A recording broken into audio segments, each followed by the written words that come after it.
get it. So open up Safari. You don't need to download anything except for the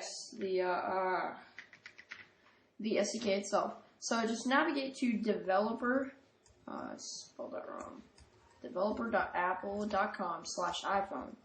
This will take you to Apple's iPhone Dev Center, where you can develop iPhone applications. Well, not on the website, but you're going to need to register for an account here if you don't already have one. You can see up at the top right, there's a register. If you already have an account, just click login. But you're going to need to register for one. I'm going to go ahead and log in. Alright, I'm logged in, and alright, so you'll see down here, once you've logged in, you'll see resources for iPhone OS 4, downloads, getting started videos. You can look at all this stuff. You can look at coding how-to, sample code to get around Xcode. I have provided some video tutorials, though, for that are coming up if I haven't already posted them. But, yeah, so you can do that. But what our goal is today is to actually download the SDK. If you scroll down a little bit more under downloads, you'll see iOS SDK 0.1.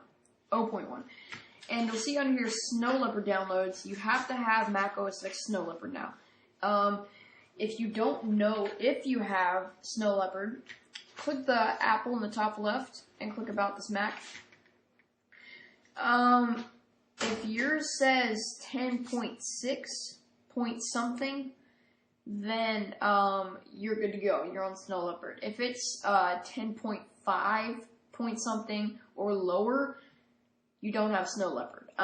You need Snow Leopard at least now because they did have an SDK for Leopard, but obviously they've upgraded. So now you have to have Snow Leopard for it. So if you don't have Mac OS X Snow Leopard, you either can't get this or you need to go get it if you want to develop applications. But if you do have Snow Leopard, good to go. Under here, you'll see Snow Leopard downloads, and you see the first one, Xcode 3.2.3 and iOS SDK 4.0.1. Click on that. It's going to automatically start downloading. It says 1 hour, 53 minutes. Lies. Took about a day. Not even kidding. 22 hours. Not fooling around with you. 22 hours, people. So, sorry about that. So, after you've downloaded it, I'm just going to exit out of here. Go into your downloads. That's my documents. Downloads, and you'll see Xcode 3.2.3 and iPhone SDK 4 final.dmg. And when it opens up, it's a disk image. When it's, you should see two files. About Xcode and iPhone SDK, I would recommend reading that in your preview before you get started. It's 5 pages. You don't have to, it just kind of helps you get along. It teaches you how to custom install it on your Macintosh HD and everything. So, teaches you how to set it all up and to install it in a certain place and stuff like that. Once you're ready, double click on the Xcode and iPhone SDK for Snow Leopard package. Continue. And you'll see this little installer here. Just hit continue, agree, agree, continue, agree, and just click on Macintosh HD and click continue.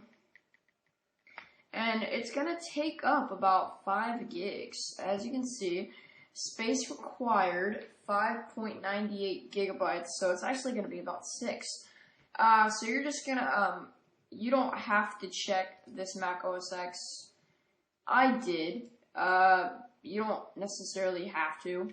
It just is support for developing applications that target Mac OS X. So if you wanted to make like an app for Mac, if you were making a Mac application, if you're not looking to develop iPhone applications, if you want to develop a Mac one, then you would check that. You can like make Mac apps. You can make stuff like the Finder if you check that.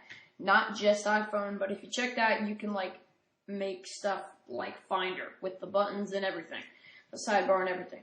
All right, once you're done, click continue, and when you click install, it's going to ask for your password, and Then it's going to install. It's going to take about 20 minutes, I think.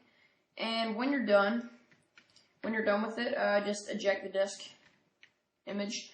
Now go into your Finder.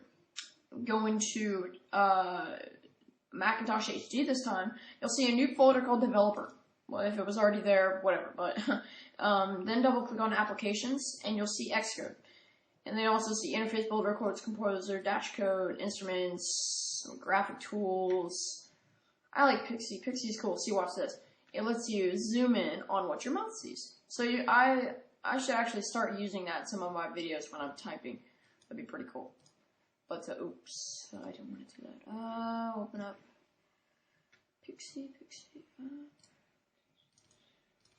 Alright, so you have a bunch of stuff in here. You got utilities, a lot of utilities. So you can obviously see why it took up about 6 gigs. But you're just gonna drag Xcode into your dock if you want, and that's it basically.